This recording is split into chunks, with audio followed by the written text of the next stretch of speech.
Payaman mendengar seperti sesuatu yang besar jatuh dari atas pohon kelapa.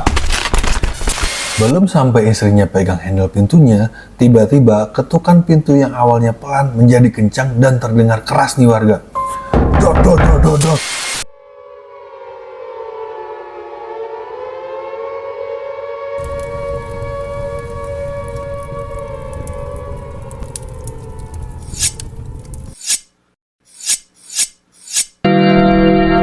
Assalamualaikum warahmatullahi wabarakatuh. Apa kabarnya wargaku? Sehat? Alhamdulillah. Hari ini gue akan bercerita tentang satu keluarga yang dihantui oleh hantu penunggu rumah lama yang kabarnya di belakang rumah tersebut dulunya adalah tempat kuburan keluarga. Lokasi ini berada di Kebayoran Lama, Jakarta Selatan. Untuk lebih jelasnya, begini cerita warga.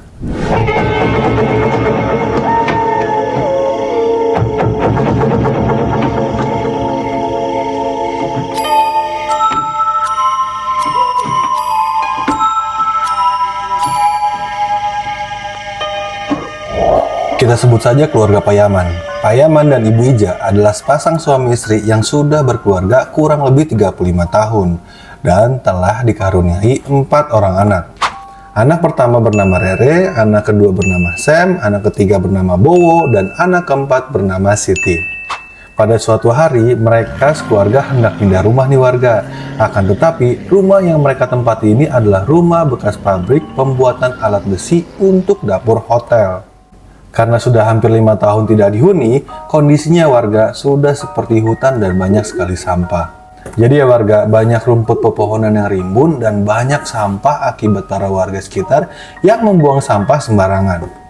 Akhirnya, Payaman dan keluarga menggunakan jasa tukang rumput dan tukang sampah untuk membersihkan sekitar halaman yang kotor. Karena biaya Payaman yang terbatas, maka untuk bagian dalam rumah dan kamar dirapikan setengahnya oleh tukang dan setengahnya lagi oleh keluarganya. Karena biaya yang terbatas, akhirnya Payaman bagi tuh kerjaan yang untuk tukang-tukang yang bisa dikerjain oleh keluarganya dikerjain. Setelah ada kurang lebih 2 mingguan, akhirnya rumahnya bersih 90% dan sisanya sambil mereka tinggal di rumahnya. Di lantai 1 ada 3 kamar dan di lantai 2 ada 1 kamar. Kamar depan ditempati oleh si Bowo, kamar tengah ditempati oleh Payaman dan istrinya, kamar belakang yang berdekatan dengan toilet itu ditempati oleh kakak perempuannya Terere dan adiknya si Siti. Dan untuk lantai 2 hanya ada 1 kamar yang kebetulan ditempati oleh anak keduanya si Sam. Singkat cerita, baru ada sekitar 1 minggu mereka tinggal, mereka sudah mengalami kejadian mistis nih warga.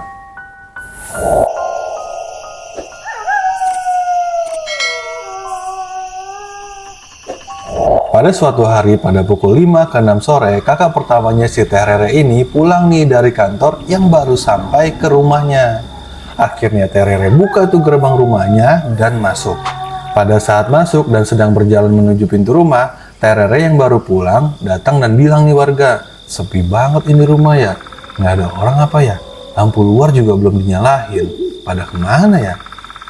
Karena pada saat itu belum ada yang menyalakan lampu luar, akhirnya Terere bergegas tuh, berniat untuk masuk rumah dan bergegas untuk menyalakan lampu. Dibuka pintu rumahnya, dan pada saat dibuka, tiba-tiba Terere melihat ibunya yang berjalan sedang menuju ke arah dapur. Spontan, Terere langsung bilang, "Mah, kok tumben sih lampu belum dinyalain?" Pada saat Terere manggil dan berbicara kepada ibunya nih gak ada respon sama sekali nih warga. Sama sekali. Hanya melintas begitu aja ke arah dapur. Terere yang melihat ibunya seperti itu langsung bilang dalam hatinya, "Kok mama dipanggil gak nengok ya? Nggak dengar kali ya? Ya udah deh, gue nyalain lampunya aja." Akhirnya setelah dinyalakan lampunya, Terere lupa nih kalau dia belum mengunci pintu gerbang. Karena lupa, akhirnya Terere balik lagi nih menuju pintu gerbang untuk mengunci pintunya. Akhirnya Terere jalan perlahan menuju pintu gerbang dan pada saat baru mau kunci pintu gerbang, tiba-tiba terdengar suara motor yang mendekati arah gerbang. Yang ternyata itu adalah mamanya si Rere yang baru pulang dari pasar nih warga, yang sedang menaiki sepeda motornya. Terere langsung kaget dan bingung karena siapa orang yang tadi dilihat ke arah dapur. Karena kaget, akhirnya bilang nih ke mamanya, si Ibu Ija, Lah, Mama. Terus Ibu Ija bilang, iya bukain dulu gerbangnya, Mama baru pulang dari pasar. Terere yang kaget dan bingung akhirnya membukakan pintu gerbang untuk ibunya. Pas sampai dan ibunya sudah memarkirkan motornya, akhirnya Terere bilang nih warga. Terere langsung bilang ke mamanya, Mah, Mama dari pasar? Terus mamanya jawab, iya Mama baru pulang dari pasar, macet banget. Kayaknya gara-gara barengan deh sama orang yang pulang kerja. Terus Terere langsung jawab, bukan gitu Mah, masalahnya Teteh tadi lihat Mama masuk ke arah dapur. Barusan aja. Nah sekarang Mama malah muncul di gerbang. Terus siapa yang tadi Teteh lihat siapa? Terus siapa yang tadi Teteh lihat Mah? Masa si Siti? Nggak mungkin lah. Terus mamanya bilang, lah mana Mama tahu orang Mama dari pasar. Makanya masuk rumah tuh Assalamualaikum. Terere langsung bilang, iya sih Teteh lupa tadi Assalamualaikum. Dengan kejadian itu, Terere dan mamanya menjadi merinding nih warga. Karena Terere dan ibunya sama-sama penakut. Akhirnya mereka nggak berani nih ke dapur sampai ada suami atau anak lelakinya yang datang. Akhirnya datang nih anak keduanya si Sam. Assalamualaikum. Waalaikumsalam. Dibukalah pintu rumahnya. Sam yang baru pulang kaget melihat ibu dan anaknya ngapain diam di ruang tamu. Sam langsung bilang, lah kok pada di ruang tamu nggak ada yang maghriban ini? Terere langsung bilang, gue sama Mama lagi nungguin lu Sam. Soalnya tadi gue lihat Mama ada dua. Akhirnya diceritakanlah kejadian itu kepada si Sam.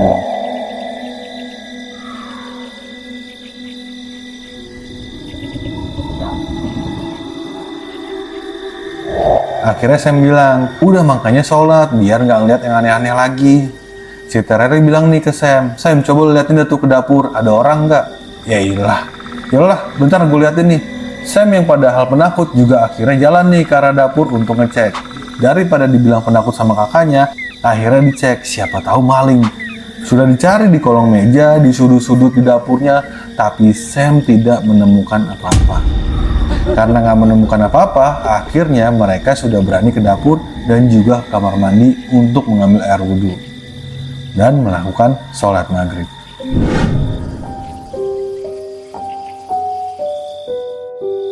Beberapa minggu setelah kejadian itu, pada saat Ibu Ija sedang mandi, sekitar jam 5 sore, Ibu Ija nih mendengar suara ketokan pintu di warga.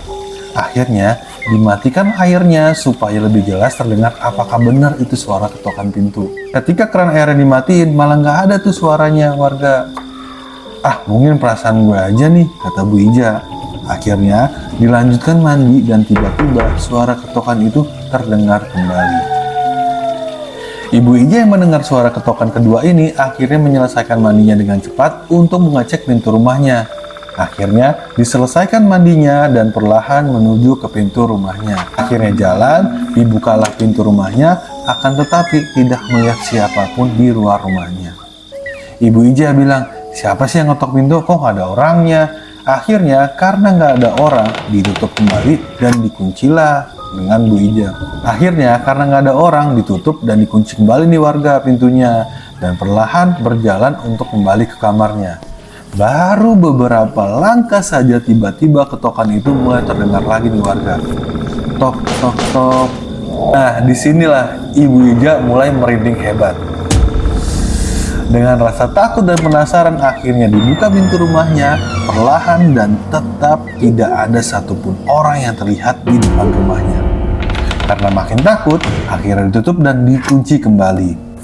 Tiba-tiba ketika Ibu Ija sedang menutup pintunya, tiba-tiba terdengar jelas suara di kuping kanannya yang bilang, Assalamualaikum. Ibu Ija yang mendengar dan tidak melihat ada orang di sekelilingnya akhirnya takut dan lari menuju kamarnya untuk bersembunyi. Jelang beberapa menit kemudian pintu depan kembali bersuara seperti ada yang sedang mengetok lagi nih. Jelang beberapa menit kemudian pintu depan kembali bersuara lagi nih warga, seperti ada yang sedang membuka, dan ternyata yang membuka pintu itu adalah suaminya yang baru pulang kerja, si Payaman. Payaman yang baru sampai langsung dipanggil si Ibu Ija nih, bilang barusan saya dengar ketokan pintu dan suara Assalamualaikum, tapi nggak ada orang nih Pak. Payaman yang mendengar itu, ya udahlah, mungkin karena rumah ini lama nggak ditempatin, jadi masih ada yang iseng. Ntar Papa coba baca-baca sambil lemparin garam deh. Allahu Akbar, Allahu Akbar. Waktu maghrib, akhirnya ibu dan bapak Yaman ambil wudhu dan sholat. Setelah sholat, Pak Yaman ambil garam nih di dapur dan dilemparkan garam tersebut di sekitar dan dalam rumah. Dilempar sini di setiap sudut, bahkan di atas genteng juga warga. Seminggu setelahnya, karena anak keduanya si Sam ini sedang tidak ada di rumah dan bekerja di luar kota, akhirnya kamar yang biasa ditempati kakaknya Sam ini dipakai tidur oleh anak yang ketiganya nih, si Bowo, adiknya. Bowo yang memiliki fasilitas minim di kamarnya berniat meminjam kamar kakaknya si Sam untuk beristirahat sambil menonton DVD pada saat itu. TV yang lumayan besar, ada PlayStation, DVD player, dan sound system bagus milik kakaknya. Pokoknya layaknya punya bioskop di kamar deh di situ, saking bagusnya.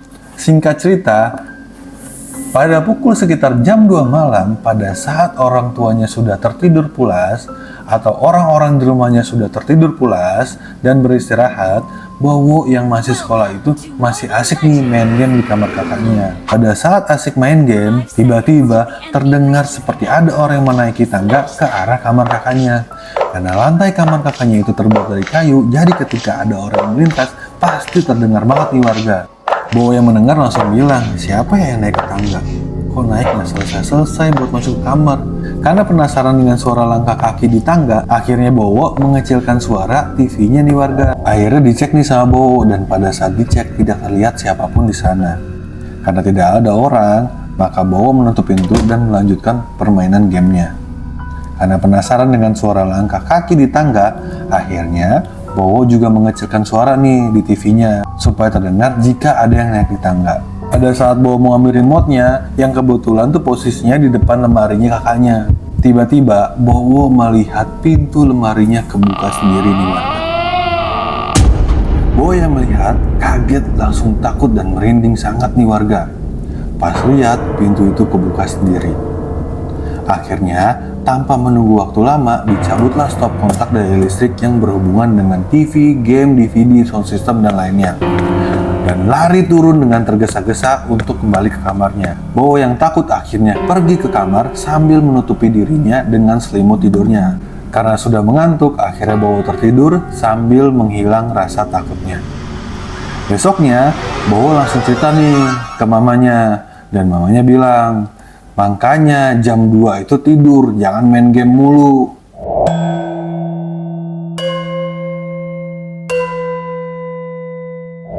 Beberapa hari kemudian kakaknya datang nih pulang dari Surabaya sekitar jam 8 malam sampai di rumah.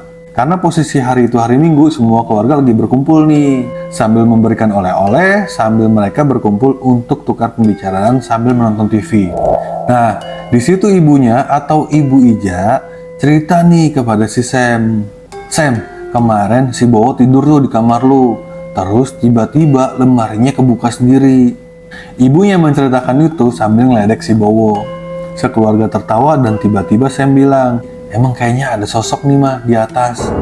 Tiba-tiba sekeluarga yang tadinya tertawa, tiba-tiba terdiam nih warga.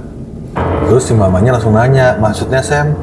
Sam langsung jawab, iya mah, Sam udah ada sebulan itu kayaknya ngeliat ada perempuan yang selalu ngebelakangin Sam setiap lagi tidur. Setiap sekitar antara jam 2 sampai jam 3 tuh mah, Sam ngeliat dengan samar, jadi di kasur tuh kayak ada yang duduk ngebelakangin Sam yang lagi tidur. Pas bangun, pasti hilang secara perlahan kayak kabur gitu mah. Ya menurut Sam sih ya kita sama-sama menghormati dunia goib ya udahlah. Yang penting Sam nggak ganggu dia dan dia juga mungkin nggak akan ganggu juga. Sekeluarga kaget dan merinding ketika Sam menceritakan hal tersebut. Terus Bowo langsung bilang, dan dia manggil si Sam itu A. Emang iya A? A, lihat itu orang bentuknya apa? Sam langsung jawab, perempuan deh. Perempuan berbaju putih, berambut panjang, kayaknya sih cakep. Kayaknya ya, soalnya tangannya putih bersih gitu sih, tapi terlihat samar. Bowo dan Siti langsung bilang nih, serem banget nih. Mah, Pak, kita nggak ada yang mau cari Ustadz nih buat minta tolong bersihin ini rumah. Pak Yaman langsung bilang, coba tanya Mama dah yang orang sini, siapa tahu dia punya kenalan. Terus mamanya langsung bilang, ntar dah, kayaknya ada deh Ustadz yang biasa ngobatin orang kesurupan di rumah Baba sama Nya tuh. Babanya maksudnya kakek nenek ya. Ntar mama cari tahu deh.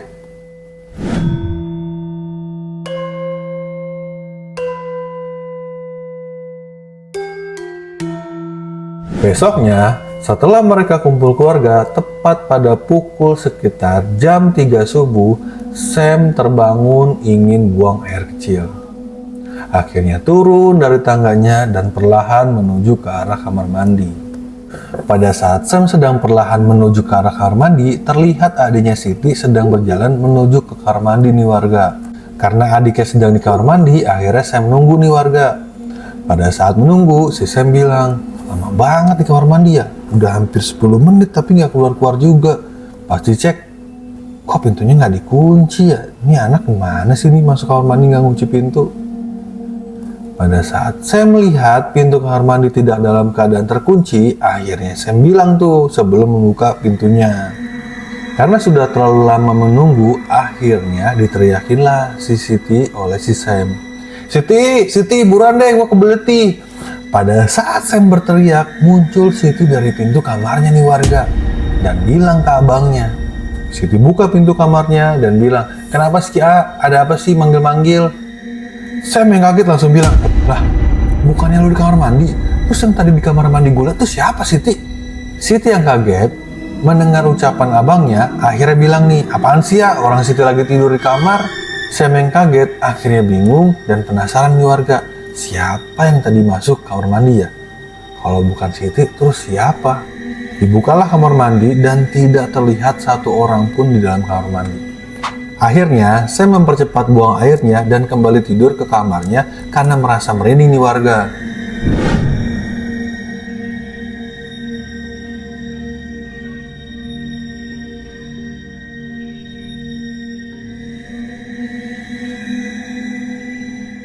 Pada suatu malam, pukul 11 malam, Pak Yaman yang baru selesai bekerja seperti biasa nih, punya rutinitas menyiram tanaman di halaman rumahnya nih warga. Tanaman yang dimiliki Pak Yaman yang ditanam dari kecil hingga besar. Ada pohon cabai, delima, mangga, jambu, sawo, bahkan ada pohon kelapa yang seukuran 3 kali tinggi orang dewasa di rumahnya. Setelah Pak Yaman selesai menyiram tanaman sekitar pukul jam 12 malam, Pak Yaman sedang istirahat akhirnya membuka HP-nya untuk melihat sosial media nih warga. Di sana setelah di-scroll berapa kali, bapak-bapak itu tiba-tiba melihat satu postingan nih warga. Pak Yaman melihat ada satu postingan dari seseorang yang melakukan hal yang tidak biasa nih warga. Orang ini menyiram tanamannya menggunakan air kencing langsung nih sebagai pengganti pupuk nih. Ya namanya bapak-bapak ya kan. Dan parahnya kadang suka diikuti walaupun gak masuk akal. Pak Yaman yang melihat akhirnya mau coba nih. Akhirnya dia kencinglah di antara pohon sawo yang setinggi 2 meter dan pohon kelapa yang sekitar 8 meteran. Tiba-tiba pada saat kencing, Pak Yaman mendengar seperti sesuatu yang besar jatuh dari atas pohon kelapa. Duh, astagfirullahaladzim. Suara apa itu? Akhirnya setelah Pak Yaman mendengar suara itu, dia ambil handphonenya, dia buka senter, dia cek lokasi tempat suara itu berasal. Pas dicek-cek, kok nggak ada apa-apaan ya? Kayaknya jatuhnya di sini. Kok nggak ada kelapa yang jatuh? Udah, di waktu yang sama, Pak Yaman tiba-tiba lehernya itu terasa berat warga dan bulu kuduknya tiba-tiba terasa merinding. Karena aneh bercampur takut, akhirnya Pak Yaman masuk nih ke rumah dan ke kamarnya sambil ketakutan. Baru ada 10 menit, tiba-tiba pintu kamarnya Pak Yaman ada yang mengetuk nih warga. Tok tok tok. Pak Yaman yang mendengar akhirnya bilang nih ke istrinya, Mah, ada yang ngetuk pintu." Terus istrinya langsung jawab, "Ya bukalah pintunya, masa orang ngetok pintu nggak dibuka?" Tiba-tiba ketukan itu berhenti sejenak nih warga. Akhirnya kembali tidur dan selang 5 menit tiba-tiba ketukan itu datang lagi nih warga. Tok tok tok. Istrinya mendengar dan mengira itu anaknya, akhirnya kembali teriak, "Iya siapa? Kenapa nak?" Karena penasaran, akhirnya sambil dia berjalan pelan, sambil berkata, "Iya nak, kenapa? Pintu kan nggak dikunci sama mama, tinggal masuk aja." Belum sampai istrinya pegang handle pintunya, tiba-tiba ketukan pintu yang awalnya pelan menjadi kencang dan terdengar keras nih warga. Dor dor dor dor dor. Karena ketukan pintu yang keras membuat istri dan Pak Yaman kaget dan akhirnya menjadi takut nih. Akhirnya dia ambil langkah cepat istrinya dan naik ke atas kasur. Dan kembali bilang, "Siapa sih yang ketok pintu mama? Kalau mau masuk, masuk aja." Setelah teriakan istrinya atau si Ibu Ija ini, suara ketokan pintu itu tiba-tiba terhenti dan tidak terdengar kembali nih warga. Akhirnya Pak Yaman dan istrinya yang takut lebih memilih untuk tidur dan menghiraukan ketukan pintu itu di warga. Baru mau tidur pulas, tiba-tiba selimut Pak Yaman dan istrinya tiba-tiba ada yang narik nih warga. Tiba-tiba tertarik perlahan ke arah bawah. Pak Yaman dan Ibu Ija yang merasakan dan melihat selimutnya ada yang narik langsung ketakutan parah nih warga. Akhirnya ditahan selimutnya dan si ibu bilang ke Pak Yaman untuk baca ayat kursi. Terus Bu Ija langsung bilang, Pak, baca ayat kursi cepetan biar setannya hilang." Akhirnya Pak Yaman dan istrinya menahan selimut sambil membaca ayat kursi dan doa-doa yang lain nih warga. Setelah ada kurang lebih 5-10 menit, akhirnya Pak Yaman dan Ibu Ija tiba-tiba merindingnya hilang nih warga. Dan selimut yang tadinya ditahan dilepas perlahan dan tidak tertarik lagi. Setelah kejadian itu, akhirnya Pak Yaman dan istrinya melanjutkan baca doa-doa sampai mereka tertidur hingga terlelap sendiri. Besok paginya, akhirnya Pak Yaman cerita nih ke istrinya tentang kencingnya. Dan akhirnya istrinya bilang, "Makanya Pak, kalau malam-malam tuh jangan iseng. Ya apalagi kencing sembarangan di pohon. Astagfirullahaladzim. Terus tebang aja deh tuh pohon sawo. Pohon sawo kan banyak penunggunya." Akhirnya Pak Yaman yang mendengarkan kata istrinya, akhirnya ditebanglah itu pohon sawo dan tidak pernah melakukan kencing lagi di pohon sembarangan. Untuk menghindari sosok itu datang kembali.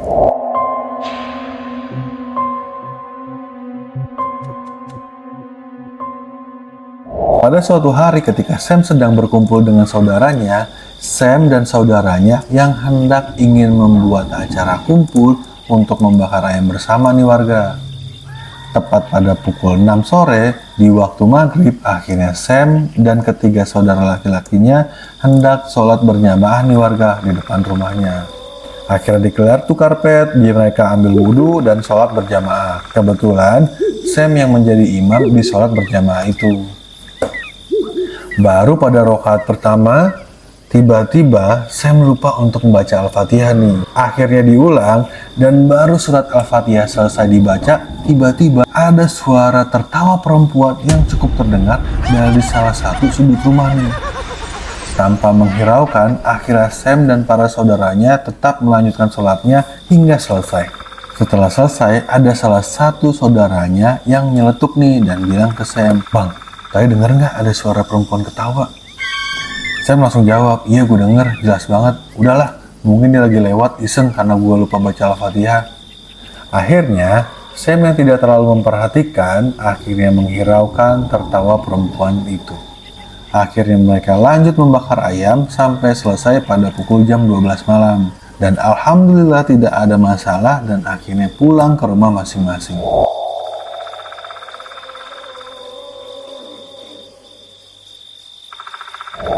Karena keluarga ini sering diteror dengan beberapa makhluk penunggu di sini, akhirnya mereka putuskan untuk memanggil ustadz nih, atau orang pintar dari Bekasi di warga.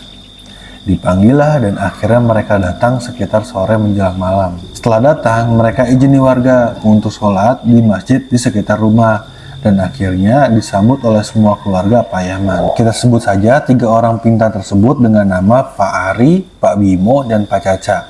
Setelah disambut dan diceritakan apa yang terjadi di rumahnya, akhirnya mereka bilang, Pak Ari bilang, "Bu, karena waktu sebentar lagi Isya, nanti saya dan tim setelah Isya boleh ya menyisiri sudut luar maupun dalam rumahnya termasuk kamar yang ada di rumah ini."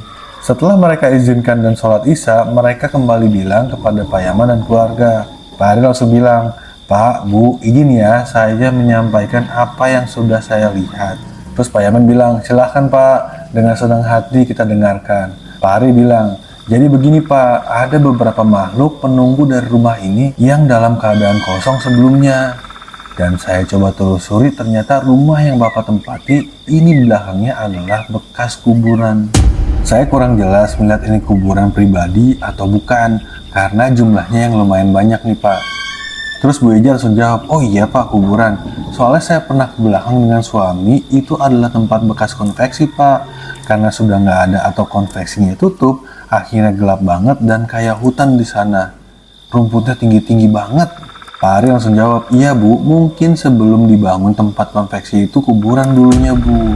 Terus Pak Ari melanjutkan nih, dan di pojok tempat parkir mobil itu seperti ada seorang nenek-nenek dan macan besar Bu. Kalau yang di kamar ibu itu ada sesosok hitam tinggi besar Bu. Nah sisanya ada jin yang iseng nih Pak.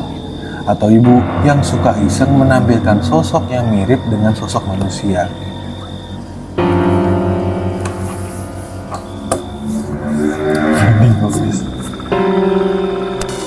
Sebenarnya ada lebih, tapi yang menetap kurang lebih yang ini. Kalau yang lain jalan-jalan aja nih berkeliaran dari arah belakang rumah yang dulunya kuburan. Pak Yaman dan keluarga yang mendengar perkataan Pak Ari akhirnya bilang nih untuk minta tolong dibantu ya Pak, supaya makhluk-makhluk ini bisa pergi ke tempatnya dan tidak ganggu kami lagi. Pak Ari langsung bilang, iya Bu, insya Allah kami bantu. Kita sama-sama berdoa supaya lancar prosesnya, doanya, dan bersih rumahnya ya, amin. Dan satu lagi ya Pak, Ibu, saya izin ya malam ini kita akan begadang untuk menyisiri sudut sambil membaca Al-Quran sampai subuh tiba. Assalatu wassalamu alaik.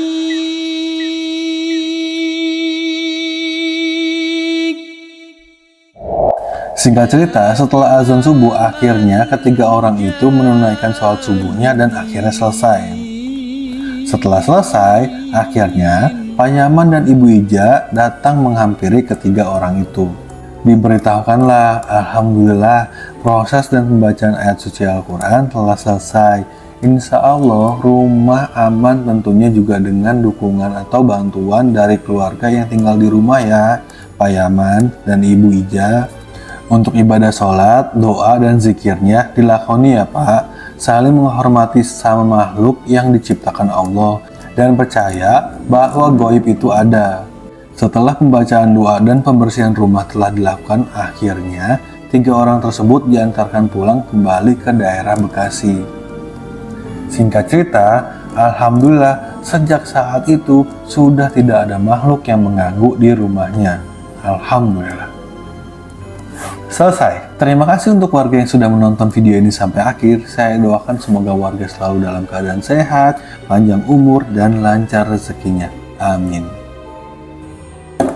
Untuk warga yang memiliki cerita yang ingin diceritakan, silahkan dapat menghubungi ke nomor WhatsApp di bawah ini.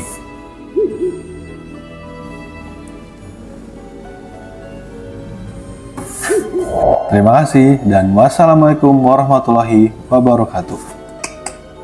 See ya.